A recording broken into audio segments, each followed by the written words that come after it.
My name is Queen, and today we're going to be talking about the different versions of us that shows up in our day-to-day life. And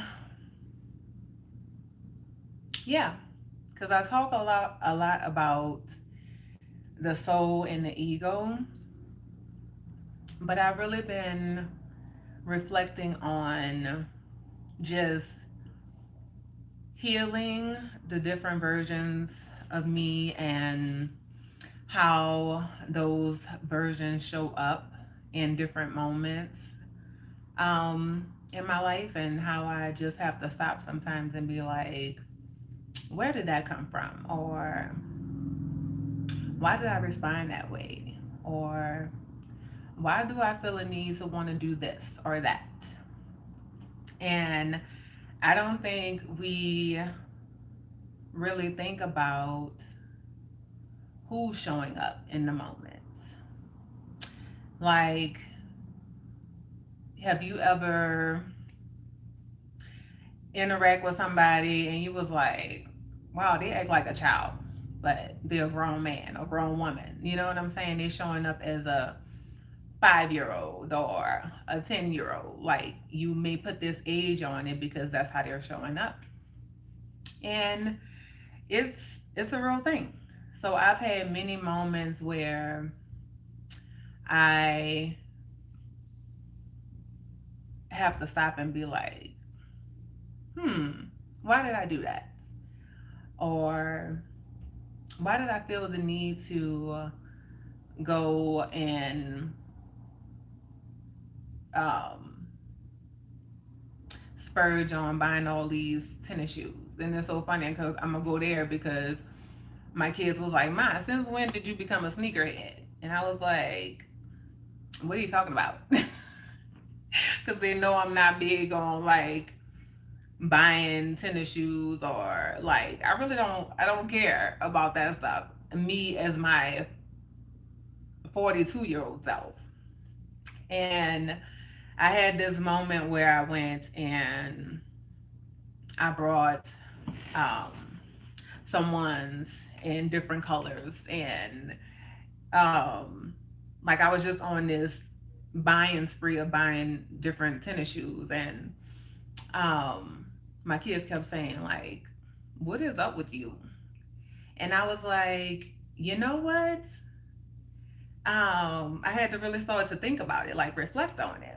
So as a kid, hi, hi y'all. So as a kid, I wasn't that kid who had all the name brand tennis shoes. Like my dad he wasn't having it. He was like, look, these are the shoes you getting. And even though they were name brand, they wasn't the it shoe. They wasn't the shoes that everybody was wearing. You know what I'm saying? It wasn't the expensive shoes. And as a kid, like that really got to me. It really bothered me. You know what I'm saying? As a child, you don't understand when your parents tell you no, you can't have something. You want what you see everybody else have. Like you want the popular shoe, right? And so, as a grown woman, even though I personally don't care about those things, that inner child in me still wants those things, and that inner child still shows up. So when I got the money and I was like, you know what? I'm gonna go get these shoes. But it didn't just stop at one pair. It was one, two, three, four, five, six pair of shoes, and now they're just sitting in the closet. And I'm not even wearing them. And I had this moment, or many moments, where I have to stop and be like, man, who is really showing up today? Like, who is this? What version of me is entertaining this? Or what version of me feels like, hey, I want these shoes. I'm going to get them. Like, even though I know I don't need them, like, I'm not even wearing them, but I'm constantly buying them. And so it's really just stopping and paying attention and saying, what version of you is showing up? Like, I've had many moments of, wait, hold up. Who is this? What version of me is this? Because I know at my age and who I am now, like, this is not me.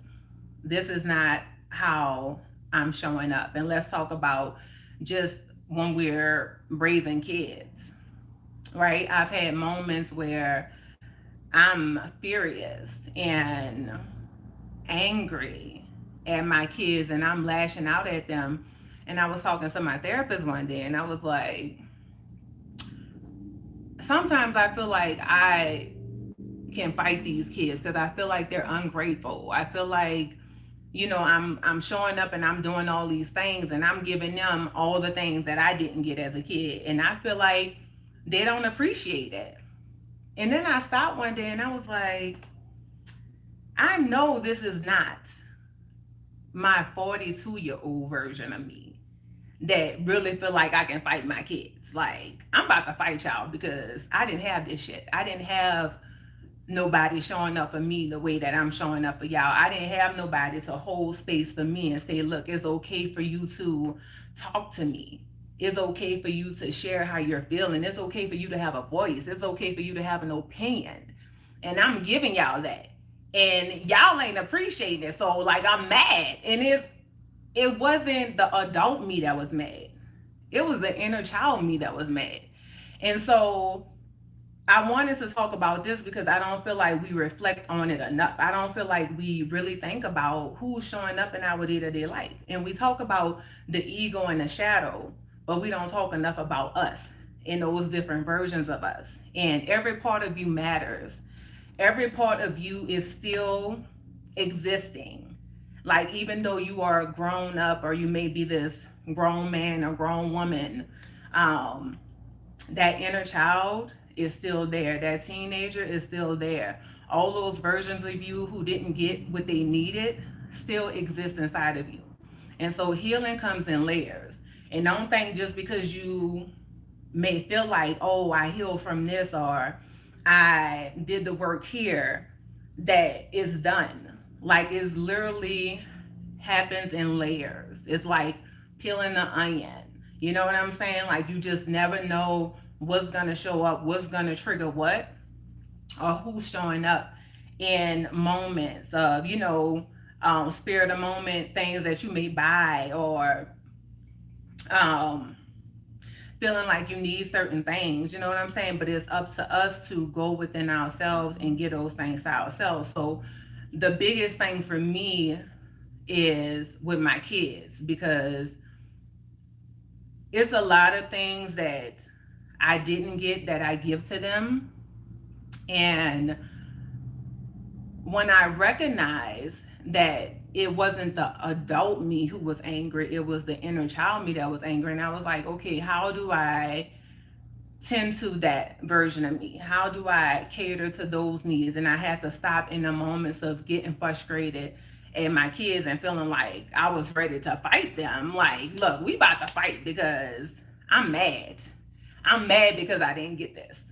I'm mad because I didn't get this and I'm giving it to y'all, and y'all don't understand the importance of this foundation that I'm building for y'all, this love that I'm pouring into y'all, this freedom that I'm giving y'all to be y'all authentic selves. You know what I'm saying? Not trying to control, not trying to manipulate or make you be who I want you to be, allowing you to be your true authentic self. And because I didn't get that, that part of me was angry, like mad. And so now I'm starting to tend to her. So when I have those moments of her showing up, I have to stop and say, you know what? I know you didn't get this, but I'm going to give it to you now. And I want you to recognize that the fact that I'm able to give this to my kids is also me giving this to you. So you don't have to be angry. You don't have to be jealous. You know what I'm saying? Um, you don't have to get to this place of wanting to fight these kids because you didn't get this. It's okay. So it's simply talking to yourself. It's simply catering to you. It's simply pouring into you the things that you did not get, and just nurturing that.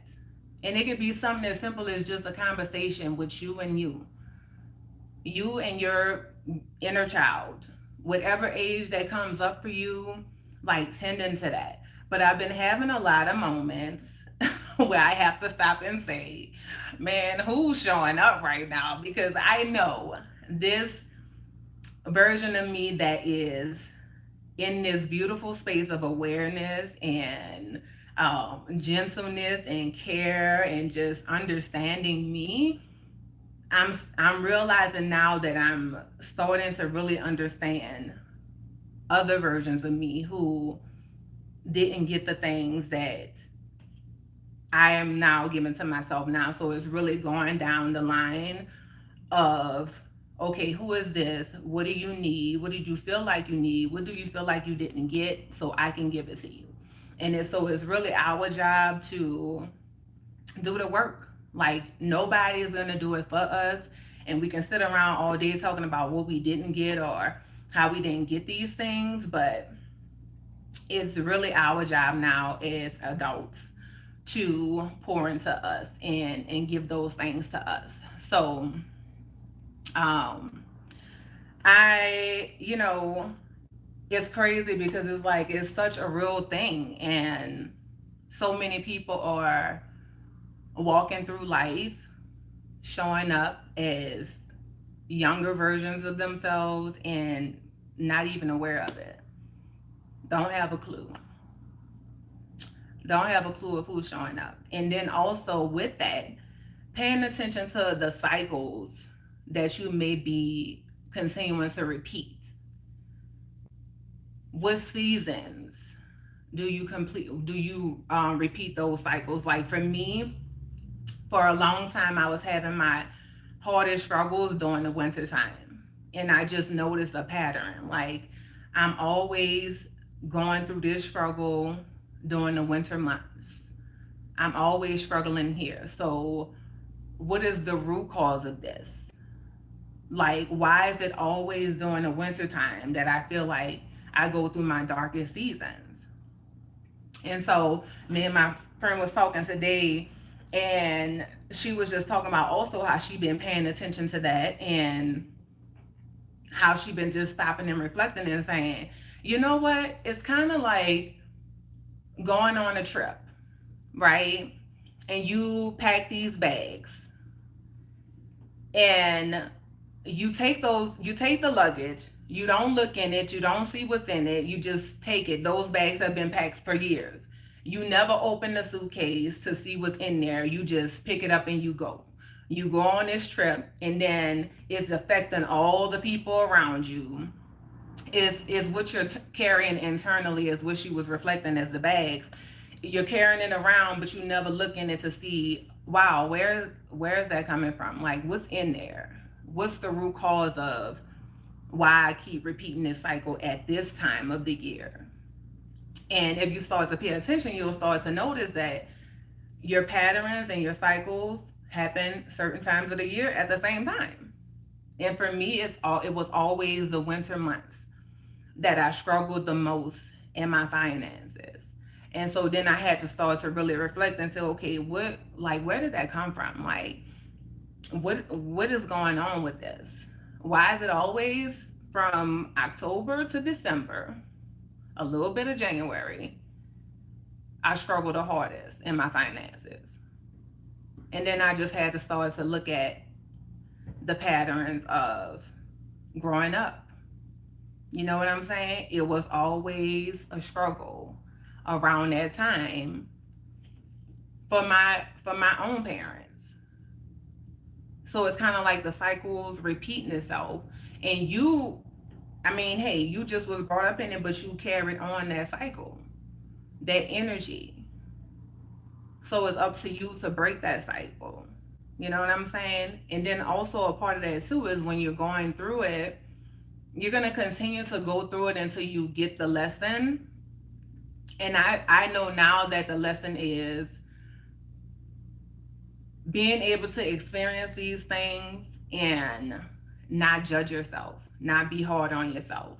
You know what I'm saying? Being able to go through it and just be present with it, not letting it define who you are. And for a long time, I was letting it define me. I was beating myself up like, why do I keep doing the same thing? Why can't I just get it right? Like all of the questions all of the judgment, all of the things were coming up every time. And it wasn't until recently that I realized, first of all, how much work I have done within myself to let go of judgment, to let go of that baggage of judgment, of, condemning myself, just being hard on myself, all the things like letting it define me or letting it define the work that I have done or how much I have grown. Is like if I fall and if I make the same mistake, it's like it erase all of the work that I have done up until that point. When it really doesn't erase anything, it's just bringing you back. I feel like it's the divine bringing you back to that place to see, let's see how much they have really grown. Let's see how much they have changed within themselves. So you are met with the same circumstances to see how you're going to react when you get to that place again. Are you going to judge yourself, or are you going to be gentle with yourself and acknowledge how much work you have done and be proud of that work and say, okay, I'm back here, but I could have done some things better, but it does not erase the work that I have done, the good work that I have put in. I don't even really like putting a title on it of good and bad because you're just doing your best. You know what I'm saying? And I always tell my kids, as long as you know you're doing your best, that's all that matters. There is no good or bad. You know what I'm saying? You're learning from whatever it is that you're doing, you're learning how to be better with each chapter.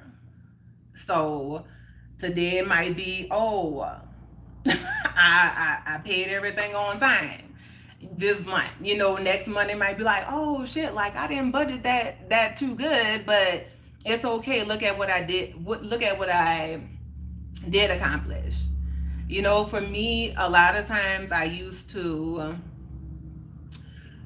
when I was going through the financial struggle, I was always trying to fix it in the craziest way that didn't make no sense. And it's like you don't have the money, you don't have enough money for this, but you're trying to split it up all these different ways. And oh, I don't have enough for my rent, so let me pay just a little bit just so they know I'm trying to pay something. And oh, let me, you know what I'm saying? And now it looks like, oh wait, I don't have enough for the rent, but I have enough for these three bills. So let me pay these three bills and then let me, talk to my landlord or figure out what I can do about the rent and then, you know, focus on that for the next check or whatever. You know what I'm saying? So it's really recognizing, like, when you go through these patterns, you're going through them to learn, and it's learning not to do the same thing over and over again. So now it's like, oh wait, I can't pay that, so I'm gonna have to pay that next time. And it's being honest, right? It's communicating, is trusting the process. And I was telling my friend today, I said, you know what? It's easy to talk about having faith.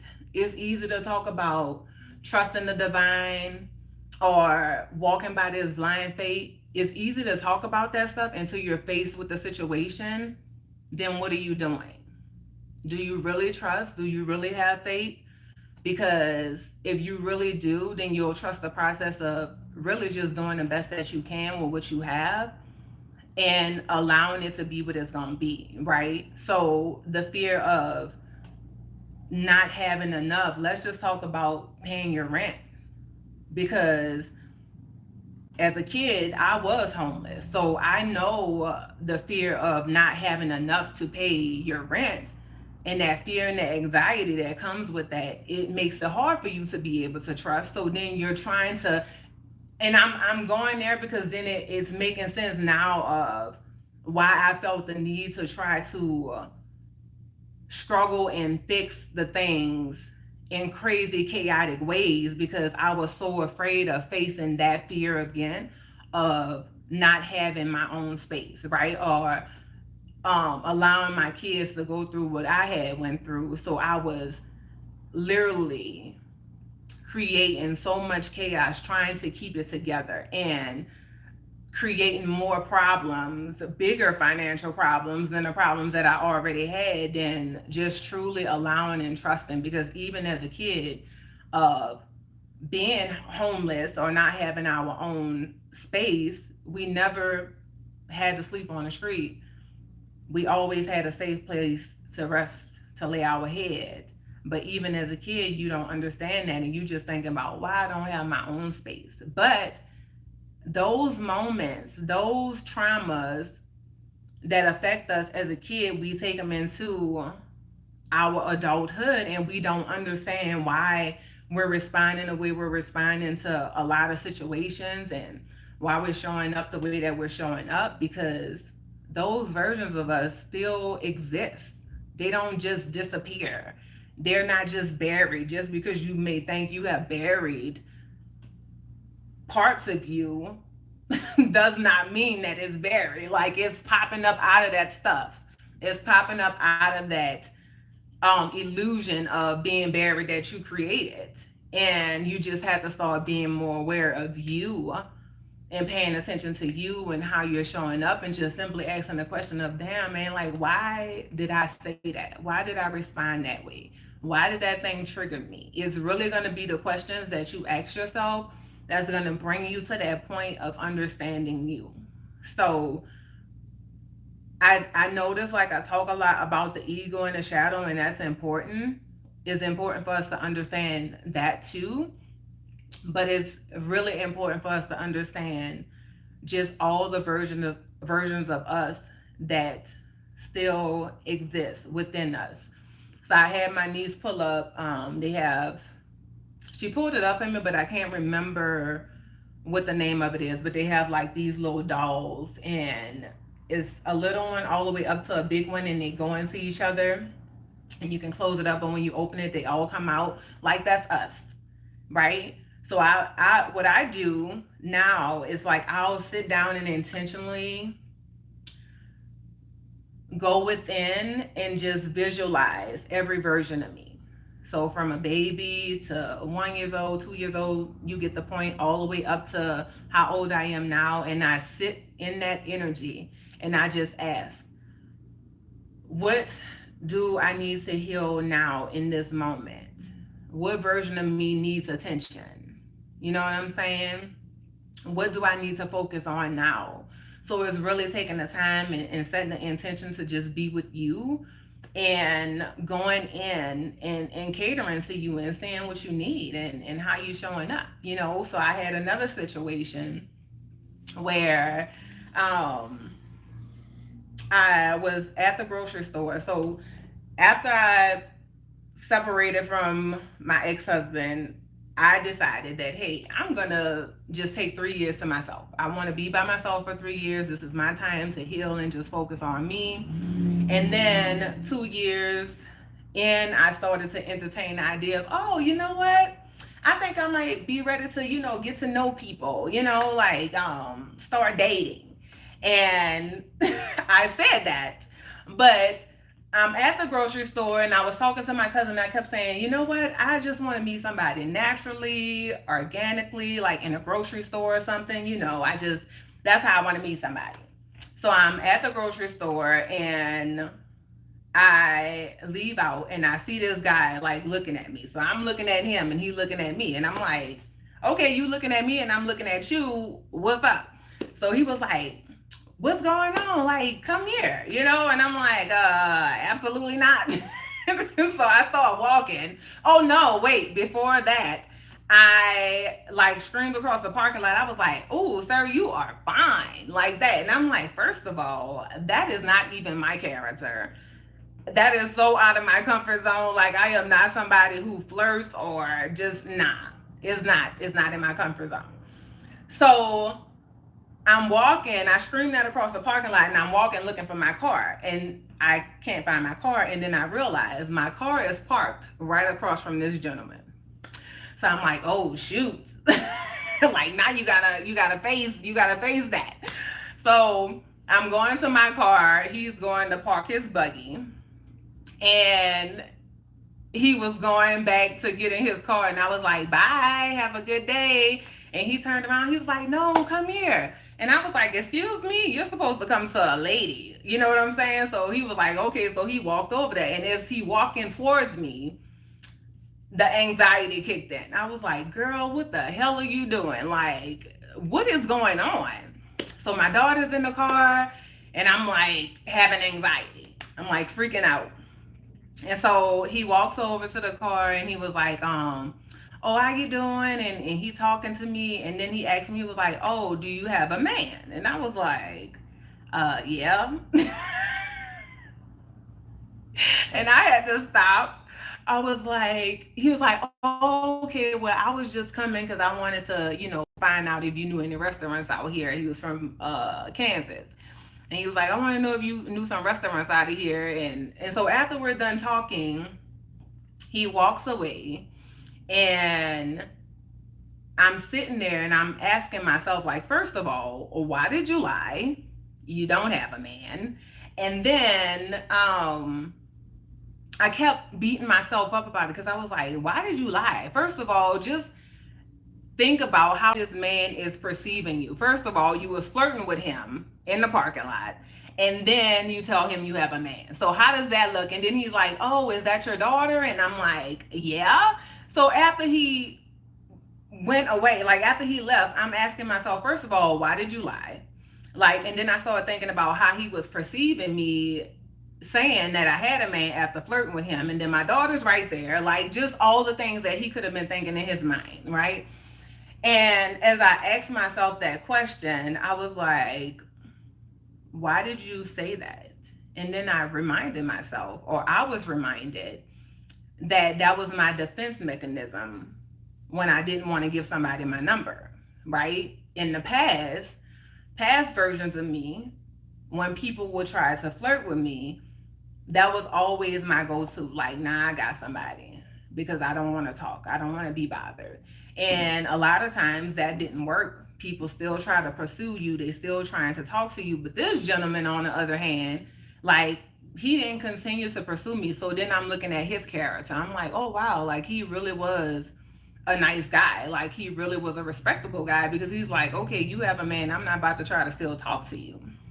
So I was looking at all of that, but it brought me back into myself to ask the questions of why did you respond that way?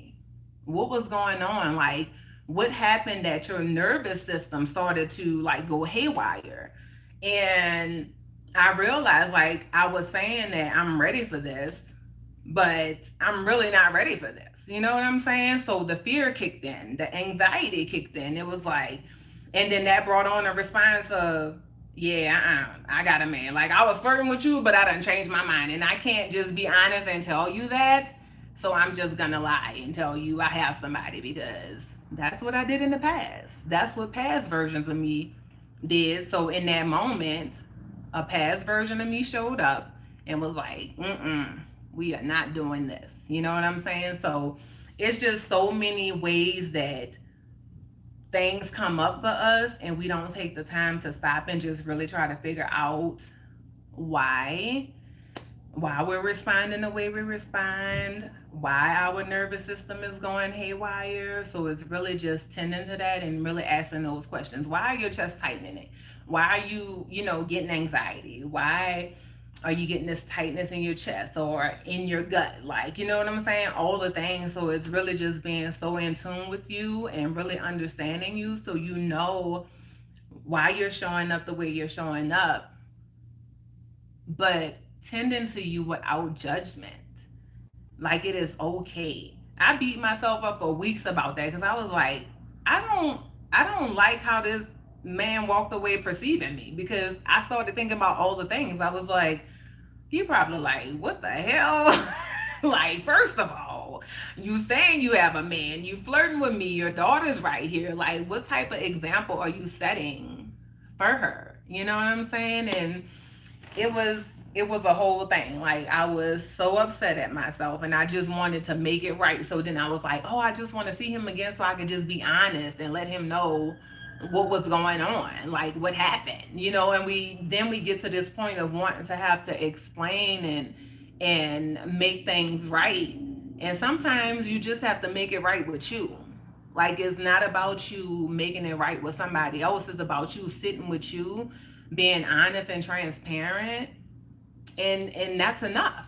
You know what I'm saying? We're not always going to get to have those conversations to be able to clear the air, or take away the perception that people may have of us, and that's okay. Because the only perception that really matters is the one that you have for you.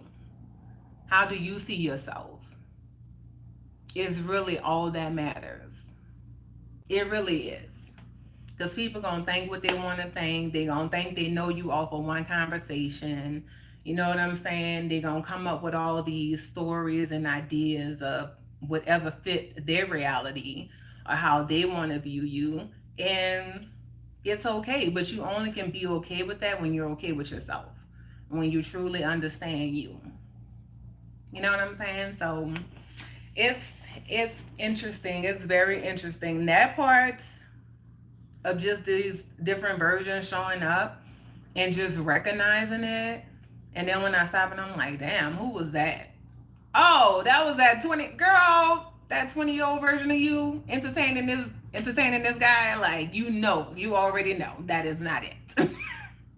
That is not it. Okay? No, we're not doing that. We're not doing it. It's okay. It's okay. We're not doing it. We're not doing it. So I really been having fun with it. It's like, no judgment, no nothing. Just love, gentleness, and just recorrecting. You know how you um, redirect your kids? You have to redirect your inner self, like the past versions of you, the ones that's popping out and showing up. Like, oh, okay, I didn't get to do what I wanted to do then, so I'm gonna do it now. Like, you know what I'm saying? No, we're not doing that. It's okay, and sometimes it's okay to give yourself that, right? So I have moments sometimes where I just want to go to the park and swing. That's my inner child. Like, my connection of being on the swing is, or going to the park is, memories with my dad. So it's not always, you know, you going in and redirecting, or just pouring that gentleness and love. And sometimes it's you taking the actions, right? So doing the things like going to the park and getting on the swing and embracing your inner child and just indulging. Maybe you just want some ice cream and then you're like, why do I keep craving this? Like, I shouldn't be eating this, and all the things, and just judging yourself. Like, just be gentle with yourself. Okay, hold on. Actually, y'all, I'm going to end it because I need to go pick my daughter up. But it was good to hop on here. Peace, love, and light. I'll talk to y'all later.